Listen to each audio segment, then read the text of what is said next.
O automobilismo brasileiro é um ambiente de ciclos brutais. No centro desses ciclos, entre 2011 e 2017, o Ford Focus tornou-se o protagonista de uma tentativa ambiciosa: transformar o Campeonato Brasileiro de Marcas em uma vitrine de engenharia de ponta, sob um regulamento de custos controlados. Frequentemente chamado de BTCC dos trópicos, o Marcas nunca teve a liberdade técnica do regulamento britânico, mas herdou dele a intenção. Era uma guerra de montadoras, onde o carro de rua não era apenas uma inspiração, mas a base estrutural de máquinas que beiravam o limite da física e da tração dianteira. Essa não é uma história de heróis invencíveis, mas de um chassi brilhante que precisou lutar contra o peso do regulamento, a economia de um país em retração e a busca incessante por uma paridade que muitas vezes punia excelência. O Focus MK3 chegou às pistas brasileiras com uma reputação a zelar. Desenvolvido no Centro de Engenharia da Ford, em Danton, Inglaterra, ele trazia o aclamado sistema Control Blade.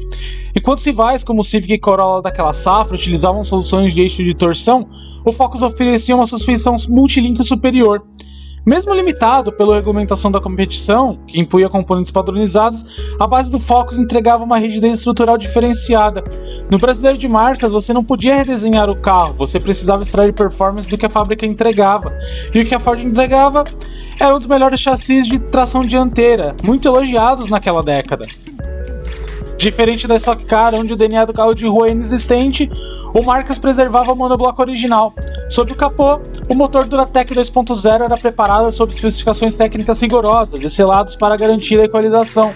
Esqueça números astronômicos, aqui falamos de algo próximo a 245, 250 cavalos, com torque limitado e o giro raramente ultrapassando 7.000 rotações.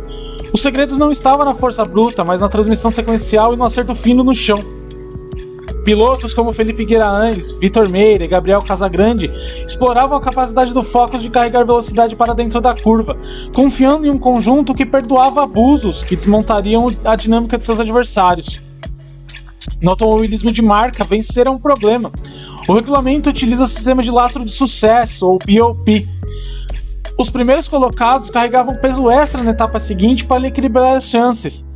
O Focus, devido à sua eficiência natural, tornou-se um hóspede frequente desse peso, chegando a carregar até 80 kg nas fases críticas. Esse lastro não era apenas uma perseguição específica à Ford, mas uma ferramenta de nivelamento que transformava o melhor chassi do grid em um carro sacrificado. O Focus passava a sofrer com o superaquecimento de freios e desgastes prematuros dos pneus dianteiros. As vitórias de 2013 e 2014 não vieram apenas por técnica, mas por uma gestão de desgaste que beirava o impossível. A partir de 2015, o brilho do Marcas começou a sumir. Não foi apenas uma questão de política de boxe ou reclamações sobre a eletrônica. O Brasil enfrentava uma crise econômica profunda e o suporte das montadoras tornou-se errático. O custo logístico de um campeonato nacional, somado ao baixo retorno de mídia, forçou as fabricantes a recalcular o investimento. O Focus, um projeto sofisticado e caro de se manter no topo, viu suas equipes privadas lutarem para sobreviver. A debandada foi uma erosão lenta, causada por orçamentos encolhidos e falta de sustentabilidade. O Focus não se aposentou com um título de despedida apoteótico, ele simplesmente parou de alinhar. Com o esvaziamento dos grids, a categoria perdeu relevância comercial. O carro que representava o ápice de desenvolvimento da Ford no Brasil deixava as pistas para se tornar uma lembrança técnica.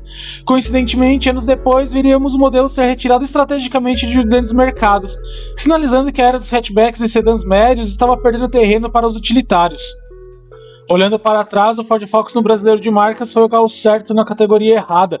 Ele provou que, mesmo sob um regulamento restritivo e uma economia instável, a boa engenharia sempre encontra uma forma de se destacar. Ele não foi o melhor do mundo de forma absoluta, mas foi o melhor que o Brasil poderia ter tido naquele momento. Um carro que exigia a precisão do piloto e entregava fidelidade ao engenheiro.